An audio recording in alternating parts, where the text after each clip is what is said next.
Assalamualaikum teman-teman, ketemu lagi di Cerita Untungs. Teman-teman suka takut gak sih kalau mendengarkan tentang kematian? Sudahkah kita siap dalam menghadapi hal itu? Nah, hal ini yang pernah dirasakan Ustadz Edi Susanto. Beliau pernah mengalami mati suri 2 kali. Ada yang berbisik sama saya, Mas Ari. Ada yang berbisik, bisiknya begini. Edi, waktunya kamu sudah di dunia sudah habis. Ustadz Edi juga akan membagi cerita saat mengalami mati suri dan hikmah apa yang beliau ambil sehingga kini memiliki pesantren Al-Quran. Penasaran apa saja yang dilihat beliau saat mati suri? Yuk kita simak cerita lengkapnya di channel Cerita Untung.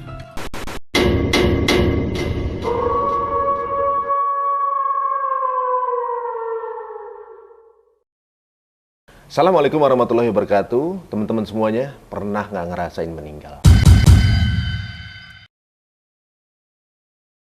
Ya belum pernah lah, karena masih hidup. Tapi, apakah teman-teman ada yang pernah merasakan seperti apa sih rasanya mati suri? Nah, sekarang ini teman-teman semuanya, sebenarnya kita akan ngobrol dengan narasumber kita yang sangat luar biasa sekarang ini. Tapi sebelumnya, daripada penasaran, langsung aja tekan tombol subscribe. Dan nggak usah ragu-ragu kalau merasa obrolan kita bermanfaat, share sebanyak-banyaknya ke teman-teman semuanya. Oke, langsung saja bersama kita ada seorang motivator, ustadz juga, yang sekarang juga memiliki pesantren MQ, yaitu motivator Quran, yaitu Ustadz Edi Susanto. Assalamualaikum Ustadz. Waalaikumsalam. Masya Allah. Alhamdulillah, terima kasih kedatangannya ke tempat kami nih saat ini. Sama-sama.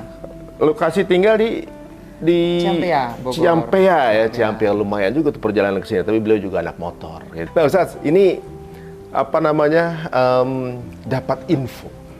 Saya dapat info sebuah cerita yang menurut saya ini mind blowing juga nih.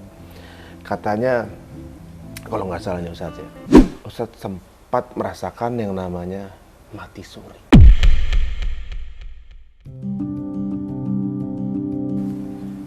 Ini kejadian apakah benar Ustadz? Ya, betul Mas Ari. 2 kali malahan. 2 kali. Ini kejadian tahun berapa Ustadz? Di tahun 2016 dan 2017. 2016, 2017. Ya. Itu karena ada kejadian khusus gitu? Tidak ada. Kecelakaan atau Tidak apa? ada. Tiba-tiba mati suri aja gitu? Ya di kamar saat itu saya sedang mengerjakan sesuatu, pas duduk, kejadiannya di situ. Lagi duduk? Ya, lagi duduk. Bukan lagi tidur? Bukan. Lagi duduk. Oh, gimana apa namanya kronologisnya? Baik, ceritanya begini Mas Ari. Saya lagi ngerjain sesuatu, nulis-nulis dan lain sebagainya. Kemudian masuklah ke kamar, saya duduk di situ. Nah, disitulah ada yang berbisik sama saya Mas Ari. Ada yang berbisik, bisiknya begini. Edi, waktunya kamu sudah di dunia sudah habis. Ini hari terakhir hidupmu, begitu. Saya yakin itu bukan jin ya. Saya yakin wallahu a'lam lah. Intinya saya yakin ini bukan jin lah. Sehingga ketika saya mendengar suara seperti itu, saya itu tidak berdaya. Mau teriak, mau ngomong, mau minta tolong ke siapa, itu tidak bisa. Tidak bisa, sehingga tiba-tiba saya itu melihat badan saya itu sudah kaku. Ya, kaku. Itu. Jadi ketika tiba-tiba kayak orang ngerep-repan atau gimana? Ya. Jadi sebenarnya bukan kayak orang ngerep-repan Mas Ari. Sebenarnya ada proses di situ, ya. Ada proses itu di situ. Ada yang namanya proses sakaratul maut tetap ada. Yang maksud saya tiba-tiba itu ketika ruh ditarik itu kerasa. Setelah ditarik itu, ruh itu kan keluar. Gitu. Jadi proses bagaimana sakaratul maut itu yang saya rasakan itu dari kaki. Ya Allah. Ditarik dari kaki. Dan rasa sakitnya itu, sakaratul maut itu seperti badan kita ditebas atau diiris-iris dengan ratusan pedang.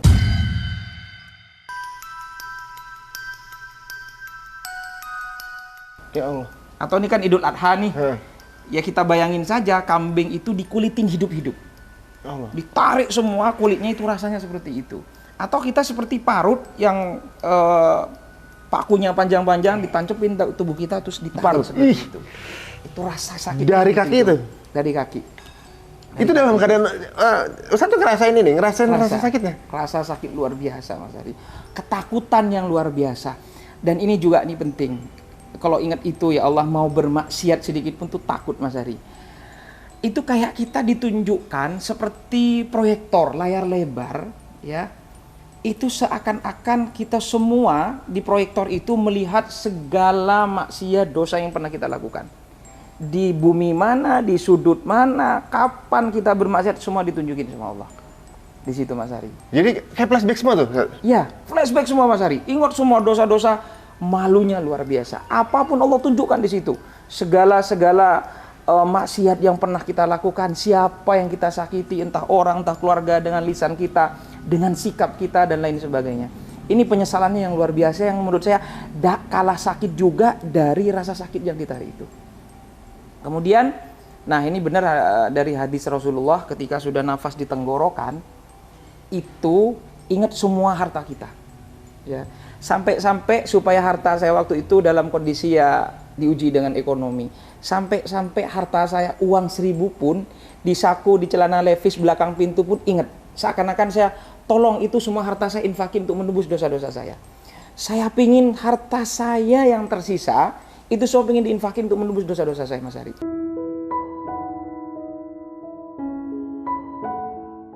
Itu ketika sudah nafas rasanya sudah di sini. Itu apa ya? Saya rasakan sendiri tuh nafas dada itu nggak berdetak. Dada itu nggak berdetak, rasa sakit itu waktu sakaratul maut itu. Dan ruh itu keluar. Ketika keluar, saya seperti tertegun melihat jasad saya itu, badan saya itu kaku. Ya gimana mayat seperti itu? Nah itulah ternyata ketakutan itu bukan cuma ketika proses sakaratul maut, sampai ruh pun keluar, itu juga ada rasa ketakutan yang luar biasa. Nah ini nanti sebenarnya ini banyak kejadian Mas Ari, mungkin nggak cukup saya jelaskan 1 jam 2 jam, tidak akan cukup seperti ini. Ini persis sebelum saya mendirikan pesantren. Ini juga yang menjadi energi saya, semangat saya mendirikan pesantren Tahfiz Motivator Quran Indonesia, seperti itu. Ketika saya melihat jasad saya itu Mas Ari, tiba-tiba ada yang berbisik begini. Sebentar lagi kamu akan diurus, didatangin mungkar dan nakir. Itu juga nggak kalah mengerikan. Dengar nama mungkar nakir saja itu Mas Ari, itu mengerikan. Saya lari ke sana kemari, saya cari orang minta tolong supaya ruh saya kembali, supaya saya selamat, supaya saya hidup lagi. Ya Allah, hidupkan saya 3 menit saja ya Allah, 5 menit saja ya Allah, supaya saya bersujud kepada Engkau, supaya saya bertobat kepada Engkau, supaya saya melakukan kebajikan-kebajikan. Itu kan terekam di dalam Al-Quran. Dan memang benar di dalam Al-Quran itu, ketika manusia yang wafat meninggal, dia mengatakan kok hidup saya seperti hanya pagi saja, siang saja, sore saja, dan itu benar-benar saya rasakan Mas Ari. Nah disinilah ternyata orang kalau sudah wafat meninggal dunia, apalagi naudzubillah ada di neraka, itu tidak akan pernah putus asa, setiap detik menangis kepada Allah untuk balik ke dunia, untuk bertobat, untuk beribadah kepada Allah. Jadi kalau ingat itu Mas Ari, ini yang saya takutkan. Naudzubillah, saya selalu hati-hati supaya lisan saya, sikap saya itu tidak nyakitin orang sedikit pun. Mereka tuh, Ustaz kan sendiri duduk ya, mereka nggak ada yang sadar kalau Ustaz lagi? Iya, nggak ada yang sadar. Disangka Ustaz di kamar aja? Iya, di kamar saja kayak gitu. Dan ini lagi Mas Ari, penting punya anak yang soleh-soleha. Di situ ada kedua orang tua, ada orang tua, suami istri Mas Ari. Itu mukanya dibakar, hangus, kayak suster ngesot ya, kayak film susternya itu ngesot Mas Ari di bawah itu. Ustaz juga lihat yang di alam sana juga lihat? Semua itu banyak yang kita lihat Mas Ari, banyak. Terus ada kerangkeng, besi-besi yang panas membara. Tahu nggak apa yang dikatakan oleh kedua orang tua ini? Tahu nggak apa yang dikatakan? Ya Allah, anak saya melupakan saya ya Allah. Saya mengandungnya, membesarkannya, melahirkannya, mendidiknya, dan dia sekarang melupakan saya ya Allah. Aku terlupakan ya Allah, aku terlupakan hari ini. Itu merintih-rintih menangis Mas Ari. Nggak didoain gitu? Nggak didoain sama anaknya. Mungkin anaknya juga bermaksiat di dunia. Ini penting mendidik anak untuk supaya akidahnya kuat, agamanya kuat, Qur'annya kuat sebelum yang lain-lain. Ini ya katanya dengan Qur'an Mas Ari. Jadi inilah kenapa saya mewakafkan diri saya untuk Qur'an. Jadi ketakutan saya itu nyari masjid Mas Ari. yang saya cari akhirnya masjid. Nah ini penting umat muslim untuk cari masjid gitu kan ya. Cari masjid, saya masuk ke masjid Mas Ari, adem, ada cahaya Mas Ari. Duh saya merinding tuh kalau ingat tuh nangis saya, ya Allah ya Allah ya Rabbal. Tapi orang nggak ada yang lihat? Nggak ada yang lihat saya sama itu. Nggak ada yang lihat saya. Terus di situ ada anak-anak muda yang lagi pegang Quran Mas Ari. Yang lagi pegang Quran. Ya. Ada yang lagi pegang Quran. Kemudian wajahnya bercahaya, tuh rasanya tuh kayak tembus ke langit. Saya di pintu masuk itu kaget karena mencari pertolongan supaya saya hidup ke dunia. Saya ngeliat itu, nangis saya. Itu indah, mulia, berwibawa. Pokok dengan segala kemuliaan yang saya lihat tuh, ini asik banget nih orang gitu. Indah banget, wajahnya berseri-seri. Saya bertanya dalam diri saya itu bertanya, ada jawaban. Nggak tahu siapa, pokok ada jawaban, ada suara begini. Itulah orang yang hafal Quran. Itulah orang-orang yang mencintai Quran. Itulah orang-orang yang memperjuangkan Quran Mas Ari. Itu bahasanya begitu. Itu bercahaya. Dan ini bahagia banget orang ini. Wajahnya berseri-seri. Saya sedih ngelihat kondisi saya. Karena saat itu kan saya belum punya pesantren, masih sibuk.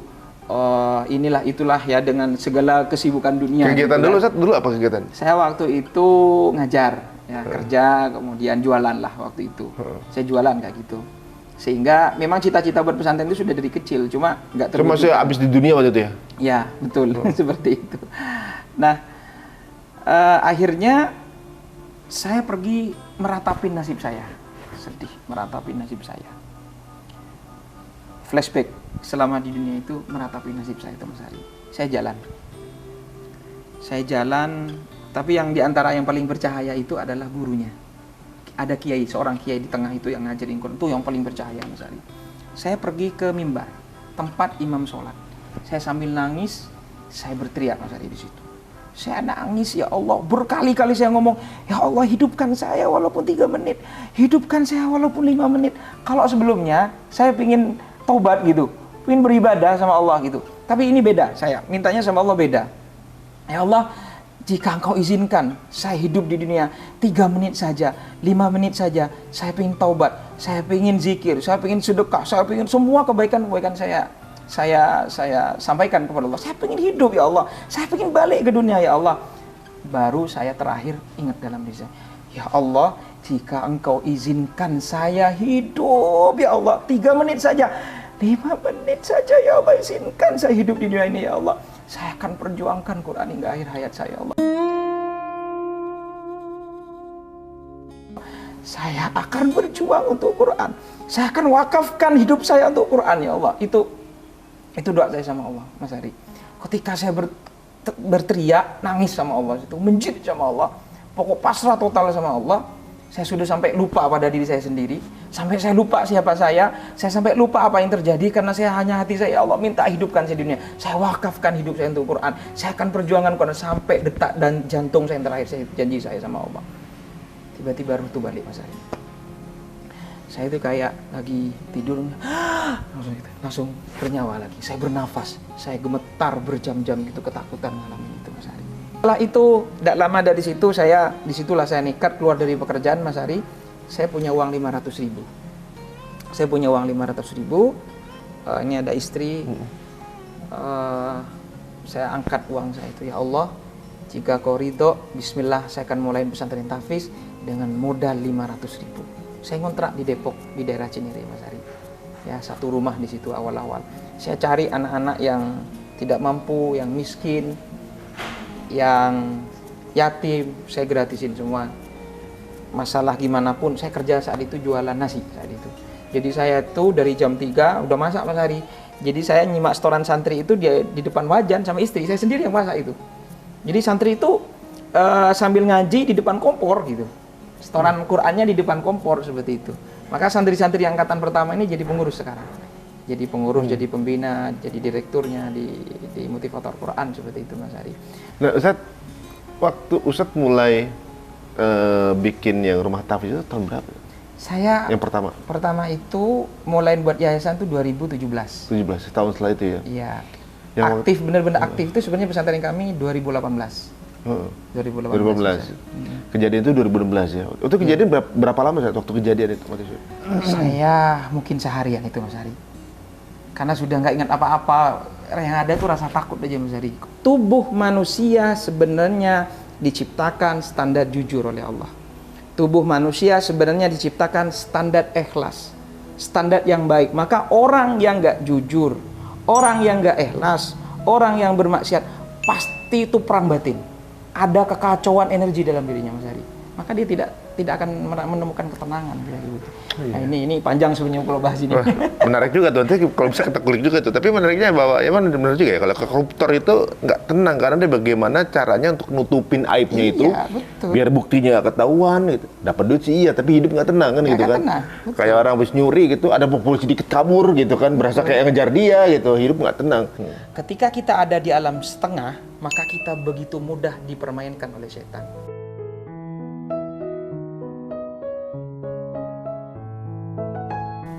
Alam setengah tuh gimana? Alam setengah itu begini, antara terang dan gelap, tengah-tengahnya apa? Abu-abu. Remang-remang, abu-abu. Kalau ada di dalam gelap, ya sudah nggak perlu diganggu oleh setan. Ini sudah setan. Makanya orang kalau Udah lulus lah dari dia gitu ya? Makanya sebenarnya juga perlu dipertanyakan. Kalau orang dikit-dikit maksiat, ya setan tuh kuat banget. Setan itu ngerundel Mas Ari. Siapa yang godain lo juga sudah setan gitu mungkin kayak gitu.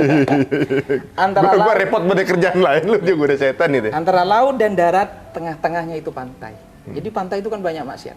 Orang-orang yang auratnya dan lain sebagainya. Antara yang menutup auratnya sama yang telanjang, kira-kira tengahnya apa Mas Ari? Seksi. Iya. Ya seksi kan? Kebuka banget enggak, tapi pakai baju juga enggak gitu. Jadi penasaran laki-laki kan? Iya, Sampai iya, kemana-mana gitu kan? Kalau telanjang kan di jalan misalnya orang, oh gila dia gitu kan? Kalau ketutup kan aman kayak gitu seperti itu. Sama dengan ketika kita niat hijrah, niat untuk melakukan kebaikan setengah-setengah, setan di situ main. Makanya kalau mau sholat juga setengah-setengah, ragu-ragu, was-was, setan main di situ. Maka melakukan kebaikan jangan setengah-setengah. Orang melakukan maksiat itu nekat Mas Ari. Dan berani nekat gitu. Maka kita melakukan kebaikan juga harus berani dan nekat. Kira-kira begitu. Menarik nih kayaknya nih. Jadi kalau saya tarik kesimpulan, kenapa orang melakukan maksiat karena udah ngebayangin nikmatnya. Nah, itu. Kalau Nikmat orang sesaat, ya. males ibadah karena ngebayangin capeknya. Nah, iya. dipikirnya udah capek duluan gitu kan. Iya, capek duluan. Padahal kalau maksiat juga capek, tapi yang dipikirin nikmatnya. Iya. Ini relate semua sepertinya malah ya. Nah, saya dengar ada kali kedua. Nah, Kalau yang itu kedua, udah punya pesantren ini kali kedua nih. Sudah punya pesantren Mas Ari. Kejadiannya gimana? Kejadiannya itu saya lagi survei ini sama wali santri Mas Ari. Tapi nggak ini yang kedua ini nggak sampai level masuk ke alam itulah kayak yang pertama ya. Cuma sama saja mengerikannya juga sama Mas Ari. Kalau yang kedua ini setelah saya mendirikan pesantren, sudah ada beberapa santri, kemudian saya pergi ke puncak ya. Ketika jam 2 malam itu saya untuk sholat malam di situ Mas Ari. Masuk ke masjid. Masuk ke masjid. Kan saya capek nih nyupir. Itu wali santri itu teman saya juga ke depan sholat gitu kan. Saya duduk dulu di belakang agak ke kanan. Ketika duduk itu ada suara juga Mas Ari. Edi, waktunya kamu di dunia sudah habis. Ini lagi masih di dalam mobil? Masjid, dalam masjid. Oh, dalam masjid. Lagi duduk Mas Ari. Lagi duduk. Kira-kira coba bayangin bahwa yang sama sama, iya. Ada bahasa waktunya kau sudah mati. Waktumu hidup di dunia sudah selesai.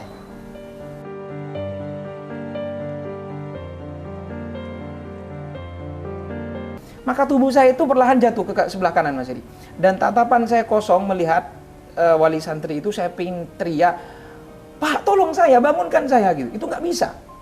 Tapi keinginan saya, dorongan dalam diri untuk ngomong, untuk minta tolong itu ada, tapi nggak bisa dikeluarkan itu. Hanya tatapan saya kosong, cuma berbaring sebelah kanan, saya ngeliat di situ, lagi-lagi roh itu ditarik dari kaki. Ya Allah. Dengan rasa yang sama? Rasa sakitnya orang yang sakaratul maut itu nggak bisa digambarkan. Inilah bagaimana sayangnya Rasulullah, cintanya Rasulullah dengan doanya Allahumma hawin alaina fi sakaratul maut itu kan. Maka Rasulullah itu kan ketika sakaratul maut nyampe ke dadanya kan diangkat tangannya. Ya Allah, timpakan semua rasa sakit itu kepadaku, asalkan jangan kepada umatku.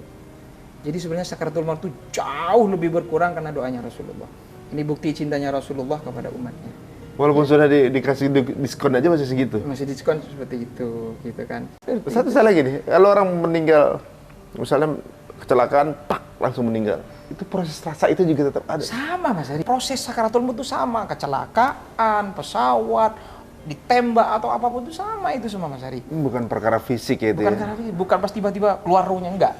Ada proses di situ Mas Ari. Allah. Ada proses seperti itu. Itu gimana tuh yang kedua tuh? Jadi ditariknya sama, sakit sama. Paling sakit prosesnya ketika apa tuh? Sakit semua, susah ini. Sakit semua Mas Ari. Maksudnya ngilu saya maksudnya kan dari ujung kaki gitu ya? Iya, ujung kaki. Makanya kalau orang sudah mau sakaratul maut itu kan kita cek kakinya mungkin ya, sudah dingin, mulai ya? ini dingin dan lain sebagainya. Itu sampai dada. Yang Dan memang nggak bisa memuncaknya ngomong itu apa-apa. sih. Memuncaknya memang di sini Mas Ari. Saya tuh rasakan, tapi otak saya tuh saya terasa on Mas Ari. Masih jalan gitu. Memang dibilang kadang mata kan masih denger dan otak masih bekerja. Masih bekerja, tapi jantung itu udah ada Berhenti, detaknya, ya. deg-deg itu sudah nggak ada gitu. Nah disitulah otak saya masih jalan Mas Ari. Nggak bisa ngomong tapi otak jalan, saya nangis dalam pikiran saya itu, ya Allah, jika kau izinkan saya hidup 3 menit saja, 5 menit saja, saya akan perjuangkan Quran hingga akhir hayat saya. Waduh, ini kayak semacam apa namanya agak sedikit berat Ustaz, apa yang Ustaz ceritain tadi gitu. Apalagi masalah kayak di parut itu sama dan Makanya, sakit yang nggak berdarah itu Ustaz. Betul, sakit nggak berdarah.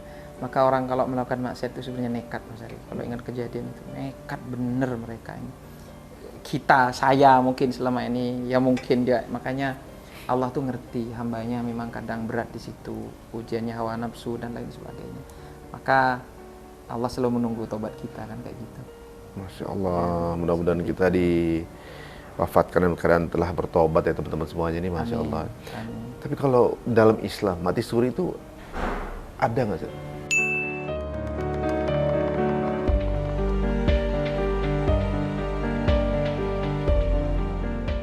Karena kalau sudah mati, wafat, meninggal, nggak bisa balik lagi ke dunia. Masya Walaupun Allah. dan anehnya memang orang kalau sudah masuk ke alam kematian barzah itu Mas Ari, itu setiap detik hanya pengen balik ke dunia nyesel. Itu aja yang dirasakan Mas Ari. Pengen balik. Dan tidak ada putus asanya.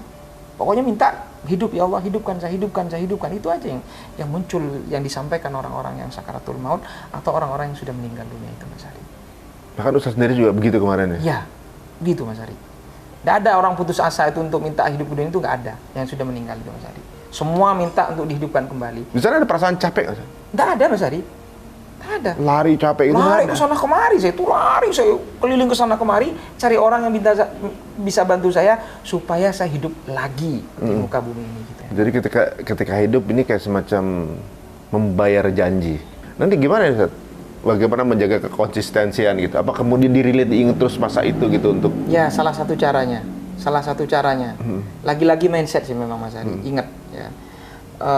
Maka perlu kita di sepertiga malam itu merenungkan diri kita. Ya. Jadi sebenarnya saya ini sekarang ngeri sedap kalau tidur Mas Ari. Jangan-jangan sudah nggak hidup lagi saya itu. Oh. Ingat itu. Jadi kalau tidur malam itu ngeri sedap Mas Ari. Maka saya mewajibkan diri saya itu untuk merojaah misalnya sebelum tidur itu, sholat hajat misalnya. Karena khawatir nih malam saya yang terakhir gitu Ya Mas Ari. Allah. Karena sudah ada kejadian kan. Nikmat banget Ustaz dikasih rasa itu ya. Jadi sejak kejadian itu ada rasa berlebihnya ya, yaitu mewaspadai apakah ini waktu terakhir. Betul. Lebih waspada lagi saya Mas Ari. Tapi ini sebuah keberuntungan ya rasa itu. Banyak juga orang yang lupa kan gitu. Ya. Ya kita ngerasa kalau mau tidur ya besok pasti akan hidup lagi gitu. Ya. Jadi kadang-kadang kita yakinnya ya. saya yakin gitu. Cek yakinnya bahwa dia besok akan hidup lagi Bener. gitu. Tidur nggak baca bismillah, bangun nggak alhamdulillah juga gitu kan. Iya. Berasa akan bangun lagi aja gitu kan. Dengan rutinitas yang ada gitu. Padahal banyak juga orang yang ketika tidur itu terakhir gitu. Tapi ya yang udah pernah tahu apa namanya, hal ini pun kadang juga suka lupa kan begitu, bahwa ya kapan aja bisa dipanggil. Tapi Ustadz diberikan rasa yang membuat terjaga ini, Masya Allah. Akhirnya tahapan untuk membayar janji tersebut dimulai ketika sama istri akhirnya bikin pesantren ini. Pesantren Mas Ari.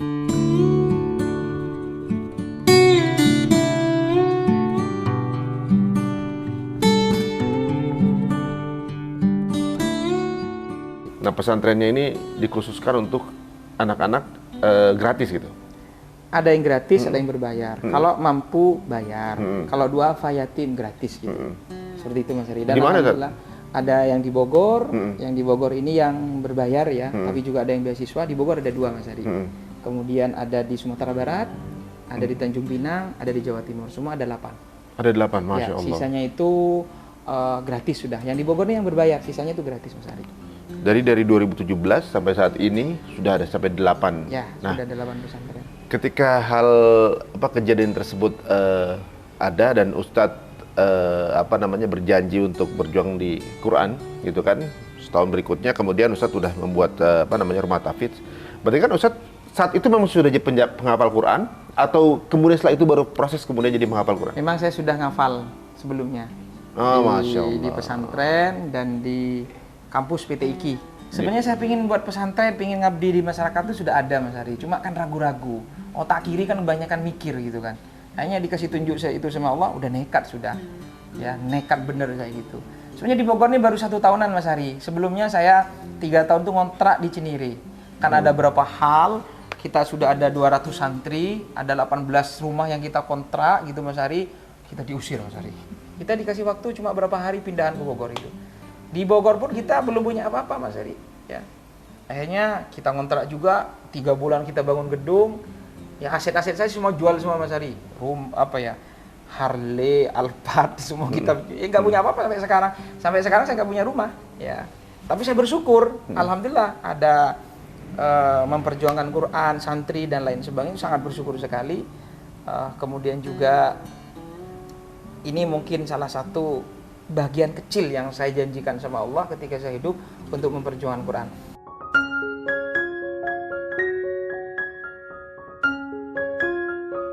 Rezeki juga dimudahkan gitu dan Dimudahkan semuanya. tenang gitu ya hidupnya. Tenang. Nah, kalau metode apa nih Ustadz yang Ustadz tawarkan kepada yang belajar gitu? Ada mindset apa sih yang mesti dimiliki masyarakat gitu? Ketika mungkin banyak yang lagi mulai ngaji kan, kegiatan bisa sama, pekerjaan bisa sama, tapi mindsetnya yang berbeda kan. Mindset dulu tujuannya untuk apa, sekarang untuk apa gitu kan. Nah, apa yang mestinya ditanamkan tuh, mindset apa? Niat dan tekad Mas Ari. Niat dan tekad. Kita ini sebenarnya urusan dunia itu sukses Mas Ari. Contoh begini, kalau kaitannya dengan Quran ini ya, karena memang saya dihidupkan oleh Allah tuh mungkin karena barokahnya Quran. Kita sekolah SD kan berhasil ya, dapat ijazah. Ya. SMP, SMA, sampai kuliah S1, S2 kan berhasil. Kenapa? Karena ada tekad yang kuat. Berhasil kita, urusan apapun, keluarga, pekerjaan, karir, berhasil. Kenapa? Karena kita meluangkan waktu. Karena kita merasa butuh, maka kita berhasil. Pertanyaan kita, kenapa kita nggak berhasil di situ? Karena kita tidak merasa butuh. Kita nggak luangin waktu. Dan kita tidak meluangkan waktu. Seperti itu Mas. Maka kita ada program yang namanya program Amazing Hypnotic Quran Camp untuk yang usia-usia 30 tahun ke atas Mas Ari. Alhamdulillah usia 60 tahun, 70 tahun sekarang sudah ada yang 15 juz, 20 juz, bahkan Anda sudah selesai 30 juz. Itu gimana caranya? Ada ilmunya. Jadi ternyata Quran itu bukan karena sibuk, bukan karena tidak sibuk, bukan karena anak muda. Siapapun yang mau usia berapapun itu bisa, sangat bisa. Bahkan sampai dengan semua kesibukan sepadat apapun sangat bisa. Yang penting tahu caranya dan ada tekad yang kuat Mas Ari. Karena ternyata Mas Ari kalau kita sudah tahu, makanya saya katakan di sini tidak akan pernah orang itu merasakan kebahagiaan yang dirasakan oleh para penghafal Quran. Asalkan niatnya benar.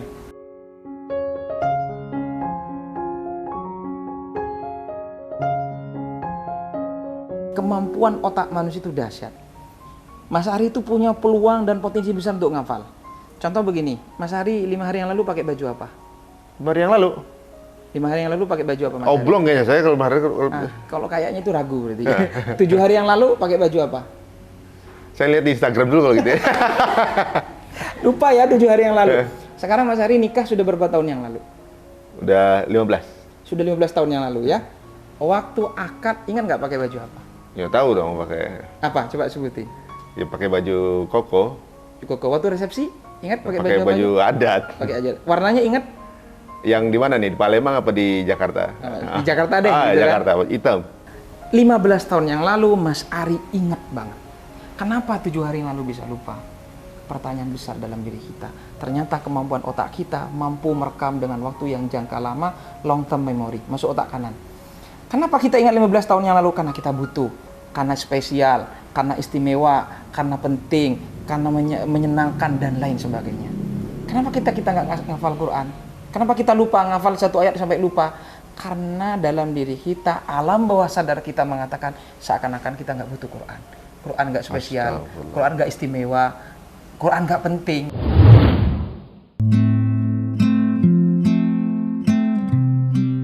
Kita kan waktu sisa-sisa aja yang diberikan, apa yang kita luangkan. Dari 24 jam yang kita kasih sama Allah, waktu yang kita luangkan untuk itu hanya waktu yang sisa-sisa. Seperti Ya itu. Allah.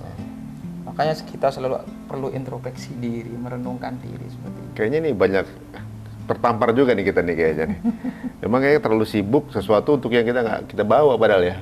Tadi kalau dekat cerita Ustaz tadi, andaikan mungkin ketika finishnya itu lagi dekat sama Quran, sebuah keberuntungan pada saat itu. Ada apa namanya nasihat apa buat mungkin ya banyak yang baru mungkin mau belajar, mau mendekat gitu ya. Dan ada yang lagi coba menghafal, nggak hafal-hafal misalnya. Pokoknya masih di awal banget gitu. Maksudnya jangan sampai jiper gitu, Ustaz. Bahwa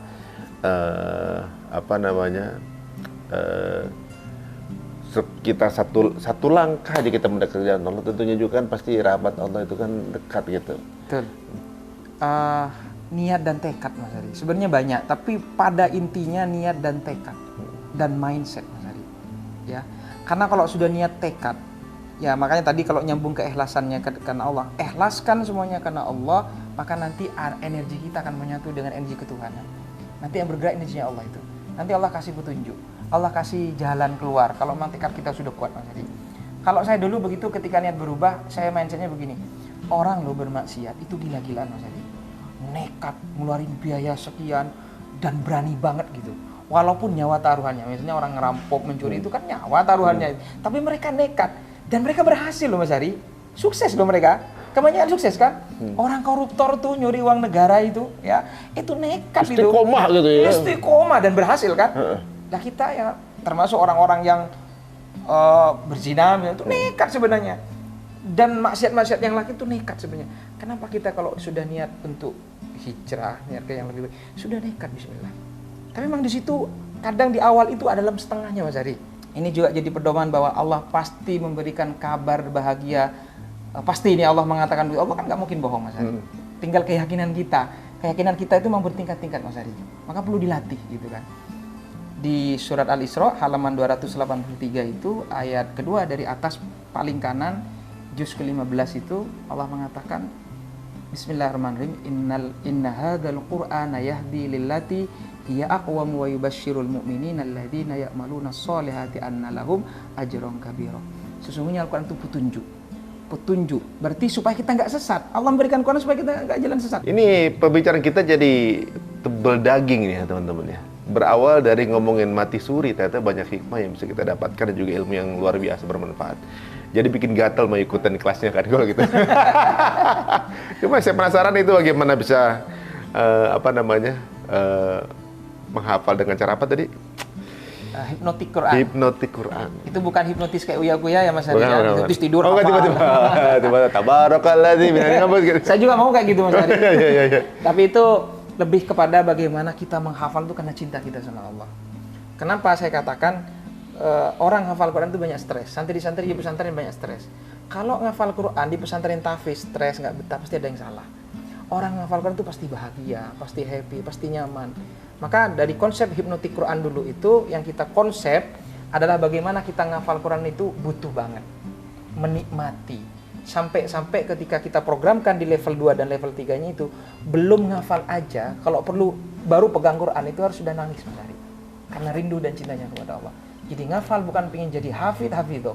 Ngafal bukan karena pengen ikut MTQ, bukan pujian orang dan enggak, tapi karena cinta kita kepada Allah. Asiknya Mas Ari ketika kita bertahap. Kenapa sih orang ngafal Quran itu istimewa? Karena ngafal itu gak cukup sekali. Kalau baca sekali kan. Kalau ngafal itu bisa berkali-kali Mas Ari. Maka Rasulullah itu menyampaikan asiknya orang ngafal Quran itu, kalau kamu ngafal baca Quran ngafal ini pahala. Tapi kalau kamu terbata-bata, ditambah lagi pahalanya. Masya Allah. Seperti itu Mas Ari. Sampai-sampai ikan di lautan itu berselawat kepada orang yang hafal Quran. Jangan kita bayangin lelahnya dulu, Iya. tapi nikmatnya. Justru ini yang ditawarkan sama coach adalah nikmatnya dulu. Nikmatnya dulu Mas Ari. Cara melawan setan, setan istiqomah, tekad kuat. Ya udah tekad kuat istiqomah juga kayak gitu. Waduh. Orang melakukan bermaksiat tuh mikirin nikmatnya dulu. Bagi kita ibadah, mikirin aja nikmatnya. Kalau sholat, ya Allah, alhamdulillah nanti doa saya dikabulkan. Ketika sujud, ya Allah, itu nanti doa kita, kondisi kita paling dekat sama Allah ketika justru kita sujud. Misalnya kayak gitu. Ketika kita mau sedekah, bayangkan orang yang kita bantu, masjid yang kita bantu nanti jadi amal jariah. Itu bayangin yang baik-baik dulu gitu. Masya Allah. Dan mindset kita juga harus dirubah nih Mas Ari. Misalnya sedekah, bantu fakir miskin, bantu masjid, bantu pesantren dan lain. Itu mindset kita dirubah.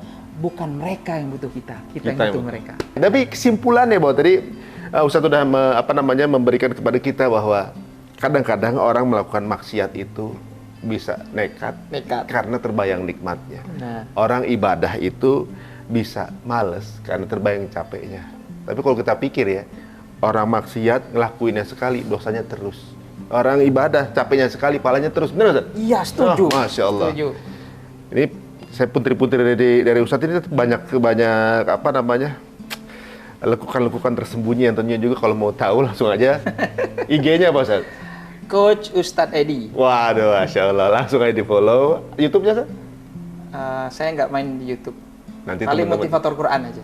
Oh, kalau gitu teman-teman suruh bikinin YouTube-nya nanti. Siap. Siap kalau gitu. Terima kasih Ustaz untuk memberikan kengerian ini buat saya.